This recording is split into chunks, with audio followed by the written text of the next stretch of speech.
ముఖ్యమంత్రి సహాయ నిధి ద్వారా ఎంతో మంది నిరుపేదలకు ముఖ్యమంత్రి చంద్రబాబు నాయుడు ఆదుకుంటున్నారని తెలుగుదేశం పార్టీ రాష్ట్ర అధికార ప్రతినిధి పిఠాపురం మాజీ ఎమ్మెల్యే ఎస్వీఎస్ఎన్ వర్మ పేర్కొన్నారు. యూకత్తుపల్లి మండలానికి సంబంధించి ముఖ్యమంత్రి సహాయ నిధి చెక్కులను మాజీ ఎమ్మెల్యే వర్మ చేతుల మీదుగా లబ్ధిదారులకు అందజేశారు.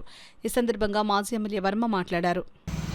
చినజగంపేట వచ్చి చందక గోవింద్, రాజేశ్వరి, గుర్రం అప్పయ్యమ్మ, తంగెళ్ళ వర్షిత, అలాగే కొడవలు వచ్చేసరికి దేవరపల్లి మల్లేశ్వరరావు, షేక్ తలుపులమ్మ, వనిపూడి వచ్చేసరికి కంద లక్ష్మి, నాగ చక్రదేవరావు, తాలిపతి వచ్చేసరికి శంకర నాగబాబు.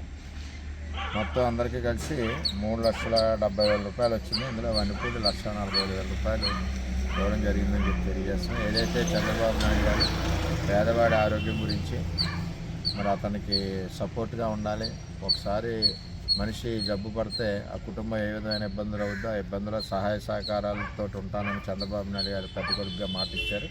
ఆ మాట నిలబెట్టుకుని ఈరోజు 3,70,000 రూపాయలు ఈ చదివిన పేర్లందరికీ కూడా కలిపి ఇవ్వడం జరిగింది.